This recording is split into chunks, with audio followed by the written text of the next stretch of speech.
Upon returning to Kosovo, Met couldn't hide his excitement about starting a new life abroad. Yet, his family wasn't excited at all. In fact, both his and his wife's families strongly opposed the idea, and they did everything to dissuade him. His wife, Ziza, and her mother, Tima, even went as far as to visit a Muslim cleric and asked him to do some kind of magic to change Met's mind. The cleric, however, refused and advised her to listen to her husband.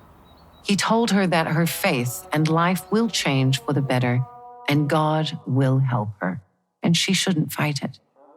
His words somewhat calmed her down, at least temporarily. Baba, kur ka vendos me udhëtue për Amerikë, nuk ka pas holla për me shku me fëmijë dhe ndrohe. Edhe bisedon me Haxhin Yusuf, edhe I thot, jam ngusht për nuk po gjojt holla, nuk kam të holla për me udhëtue. Kosor metër me të po shpirti, e më ka thonë, tha, qështu, a mundet me hinje të Mustat Besedi. Ai qëndrejke ekonomikisht mirë shumë.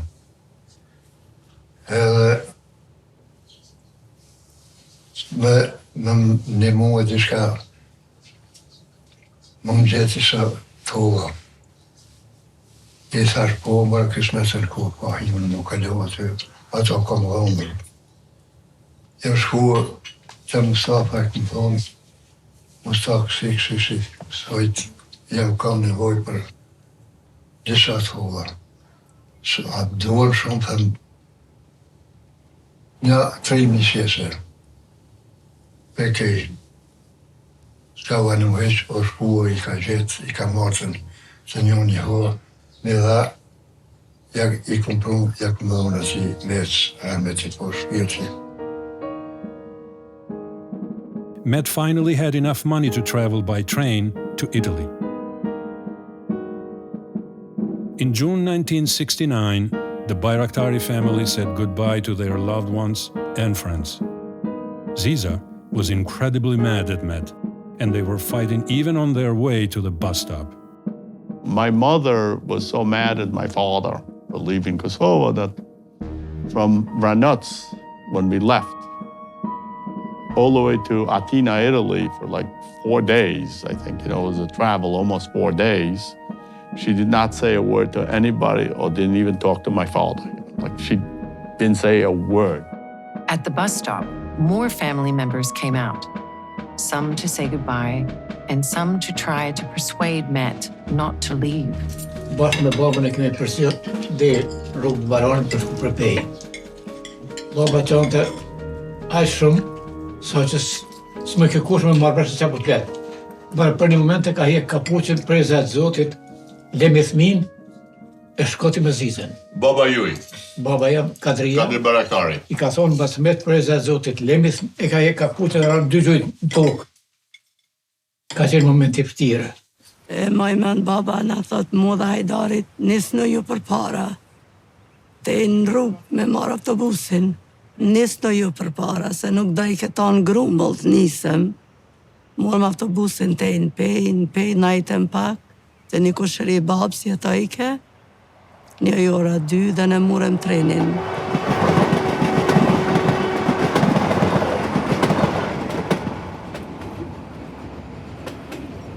Nuk e kujtoj krejt, por prap me mshel syt në vitin 1969, kena udhëtuar nga Peja, kena ardhur në fushë të Kosovës këtu. Kena ardhur ka ora 7 mramjes, gati si në këtë kohë. Edhe kena prit këtu një orë gjys. Të një ora 9 kena marrë trenin për Beograd për këtuit. Hera parë një jetë time si kom udhëtuar në tren. Është prej Peje, në fushë Kosovës, prej këtuit në Beograd, prej Beogradit në Rom. Hera parë. Botat kanë qenë vogla dhe kështu ishin të frigume, se ku po shkojnë edhe ku shkojnë. Isha shumë I interesuar me këshirë ku po shkojmë, ka po udhtojmë, ku po shohim. Edhe kështu gjatë udhëtimit prej Peje edhe këtu, kom najtë e pëngjerja të pa fushat edhe vendet e Kosovës. Edhe një pjesë pe këtuit për Serbi, deri sa bo terë, Kena ndajnë pëngjere, unë edhe motrat kanë qenë më të vogla di kështu. Another secret Matt was hiding from them was that no one, including Cherym, Matt's brother, who was accompanying them to Belgrade, knew that they were going to the US. So he told everybody that we're going to Germany. And people were going to Germany. There was seasonal workers and things like that. So the government didn't care people went to Germany or Switzerland to a certain extent. But Italy and going to America, they didn't like that. That was because the people in America, the immigrants that come into America, they were causing trouble even then for Yugoslavia and whatever, the government. The trip to Belgrade was tedious and long. They arrived there the next morning, and Ziza and the children settled at the park near the train station, while Matt and Cherym went to get the necessary papers. They returned later that evening, and the family was forced to go to the outskirts of Belgrade to spend the night, as they did not have enough money to get a hotel room near the train station. The room was small, and they all slept with clothes on the floor, exhausted. The next morning, Matt and Cherym went to finalize the traveling permits, while Ziza and the children went back to the park near the train station. Harry was very impressed with the beauty of the Danube River and the high-rise buildings. Matt and Cherym returned later that day with the permits. Thinking that the family was going to Germany, Cherym got upset and was disappointed when Matt told him that they were indeed traveling to Italy. After struggling to get train tickets to Rome, as not many trains were going there, Matt finally managed to get tickets for a train that was leaving later that night. Saying their final goodbyes, Cherym broke down in tears as he hugged each one of them for the last time. Agja Cherym not ko. Ka ardhë me ne me tren, deri në Beograd është kthy prap ka ardhë Kosovë. The train with the Bayraktaris on it took off to Rome, while Cherym headed in the opposite direction back towards Kosovo. Even though it was nighttime and therefore dark, Harry and his sisters sat by the window and were amazed at the scenery of Croatia and Slovenia. As the train was approaching the Slovenia-Italy border, however, Matt grew increasingly worried. We got stopped by the Yugoslavian border customs, and they looked at all the papers because they checked all the papers, who's leaving. And they had lists of people that they didn't want them to leave. They kept people inside. So my father was really having a tough time at that point because he didn't know, God forbid they're gonna send him back. He had borrowed money, he had all of this thing. They came, they checked the papers, they looked at us, we were in a separate compartment.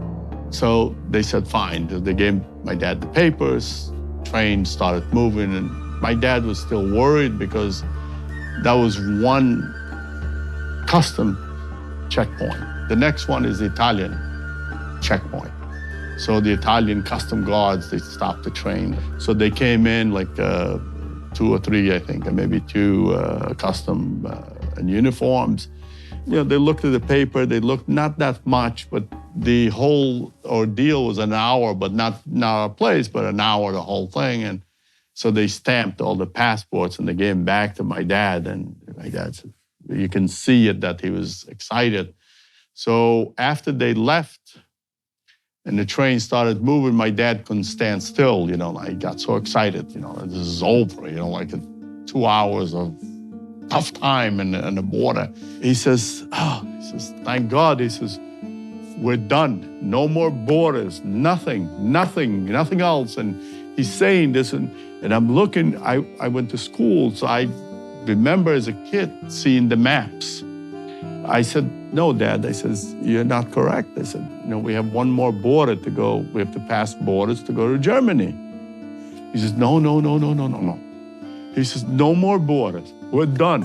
We're going to America. This is Italy. He says, we're going to America? He says, no, we're not going to Germany. We're going to go to America. So me like a schmuck. So I go and tell my mother, Mom, I says, you know, no more customs, no more borders. We're going to America. He says, and she yelled, she says, your dad, God sent him to hell with Germany, America, Italy. God cursed him. She's going on, and she's cursing out everything else. And this was early in the morning, about 6 in the morning, I would say, maybe, 5, 6, about 6, 7 in the morning. And then by noon, we have arrived in Rome at the train station. The Bayraktaris arrived in Rome on a hot June day. Harry was speechless upon getting off the train in Rome. The train station looked like a gigantic city where the entire world had gathered. Meth bought Harry and his sisters a fruit that was yellow and slightly crooked. It was the first time he and his sisters tasted a banana. Rin Rome, ishte nxehtë, ishim gjën fëmijë të vogël. Tani baba mor taksin Rome, edhe shkum një pjesë Ëndërra. Ishin ja 5-6 familja aty. We went to Dembalideme's house. It was the nicest welcome. They fed us, they gave us whatever they had. They lived in a couple of rooms and everything else. Once they settled, Ali gave Met the invitation letter that the Mullah Osmanite had sent him, along with $300 to help them settle, while waiting for the papers to travel to the U.S. Musli came through and sending us money for 9 months in Italy. The Mullah Osmanite had been leading the charge in helping Albanians immigrate and settle in the U.S.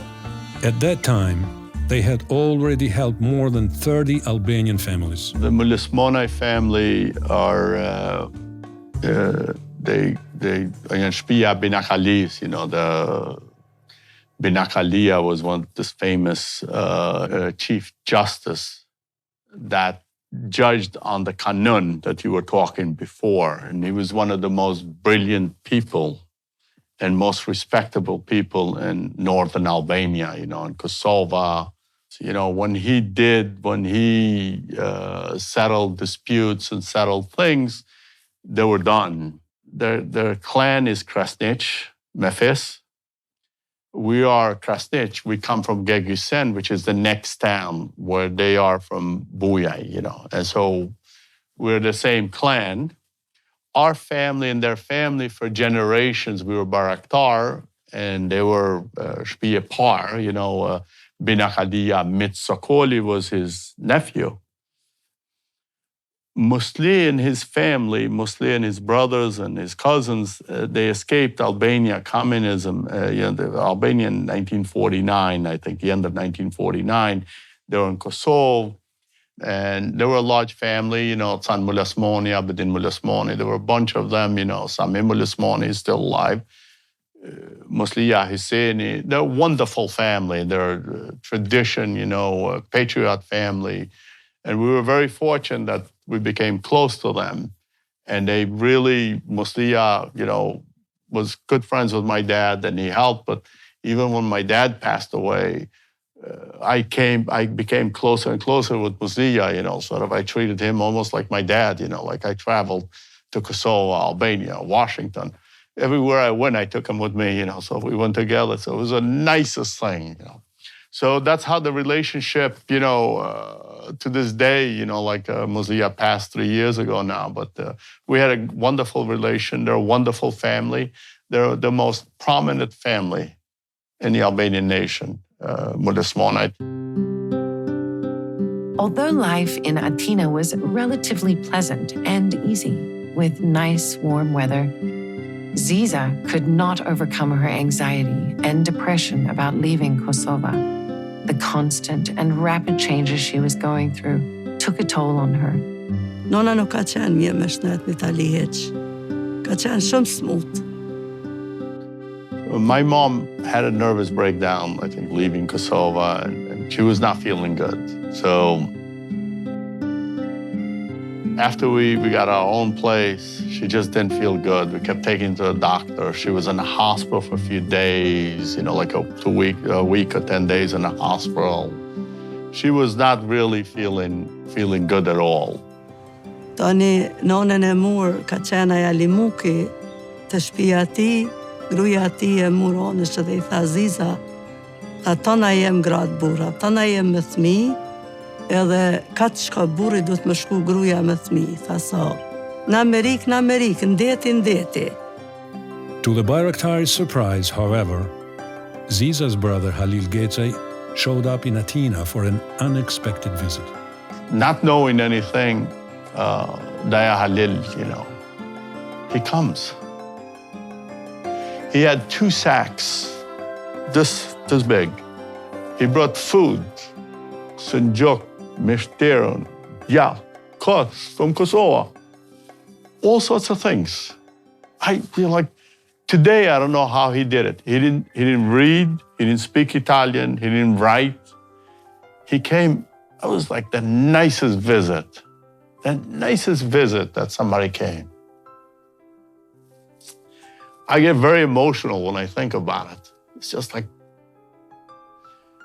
he spent about 2-3 weeks, spent a lot of time with my mother and us. And from that point on, my mother changed, sort of for good. Her depression got better. Halil was the nicest man. He had a great heart. He loved his family. He loved my mother and loved us. He was a great man. The number of Albanians in Athena was relatively high at the time. Most of them came from Montenegro and Macedonia. Some were from Kosovo, and very few were from the mainland of Albania, as the communist regime had sealed its borders, and few had managed to escape without being shot dead. Met had already won the respect of many Albanians who came in contact with him. There he met many other Albanians like himself. Amongst them were 𝐫𝐭𝐤𝐥𝐢𝐯, who had put him in contact with Father ëndërra, Salinezaj, and the Kole family, who tragically lost the head of the family, Pashk, in an unfortunate accident. He also met with prominent Albanian figures like Ernest Koliqi, who was the Minister of Education during Italian occupation in Kosovo, Prendur Zhgegaj, Mark Përleshi and his family, and many others. They forged a friendship that has lasted to this day between both them individually and between their families. While in Athena, the Bayraktaris witnessed for the first time in their lives the celebration of Albanians' independence. This was impossible and forbidden in Kosovo by the Belgrade criminal regime. Unlike Albanians' neighboring countries of Greece, Macedonia, Montenegro, where talking about or mentioning Albania was forbidden and punished, Italy allowed Albanians not only to speak their own language, but to sing, carry the Albanian flag, and celebrate their Independence Day as well. Italianët kanë qenë shumë të mirë për ne në atë kohë. Na pritshin mirë, na dojshin, tepshin, ne vaj këtyne motra çokolada. That event would stick with Harry forever and would inspire him to fight so much for Albania and Kosovo later in life. As Father ëndërra was finalizing the papers for the trip to the US, he asked the Bayraktaris if they wanted to restore their Bayraktari last name, as they were still carrying the Krasniqi last name, forced by the Belgrade in the 1960s. Met did not hesitate. On the day of their interview at the US Embassy, John Bucay would be their official translator. John was studying medicine in Rome at that time and was one of the few Albanians from mainland Albania who had escaped the communist regime alive. Later, John would come to the US as well. He practiced medicine and lived in New York until his death in May 14, 2022. For many years, Dr. John Bucay also served as the head of the VATR organization, the oldest Albanian organization in the US. On February 23, 1970, the Bayraktaris said their final goodbyes to their friends in Athena as they headed for Rome. The next day, they were leaving for the US.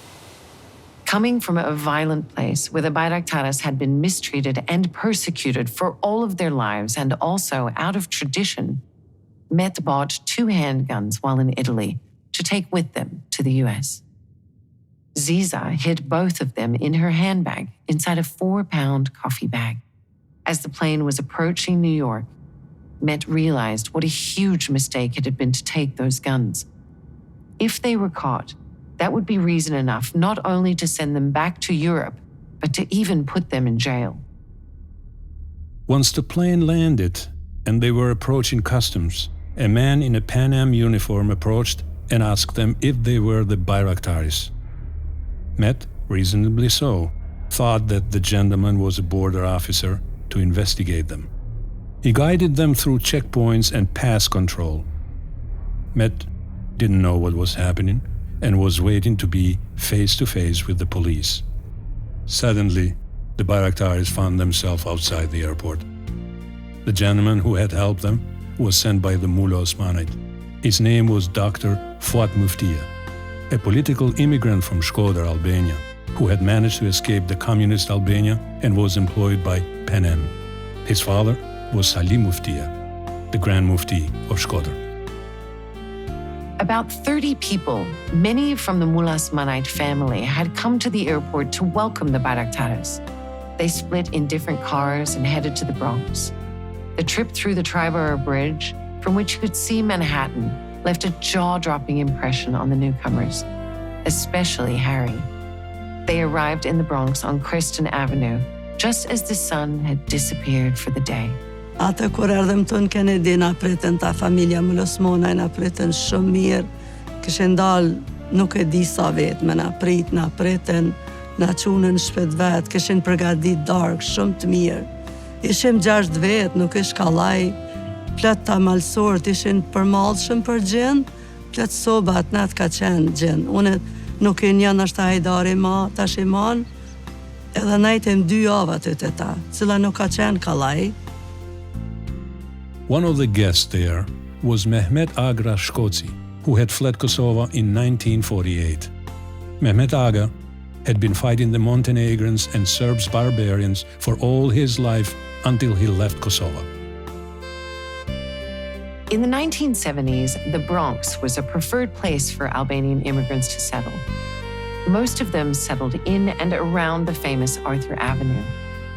The Albanians had already started to create their own enclave that would attract more Albanians in years to come. Later, Harry would open up and run a business and the Illyrian newspaper from Arthur Avenue. He continues to run his business from this office to this day. The day following their arrival, Hussein Mullah Osmanai's sons, Agim and Skënder, took Harry on an introductory trip around Arthur Avenue and other Bronx areas. They took him to the Alexander department store on Grand Concourse and Fordham Road. It was Harry's first time in a department store. Coming to the US was a huge challenge, but more challenges were ahead of the Bayraktaris.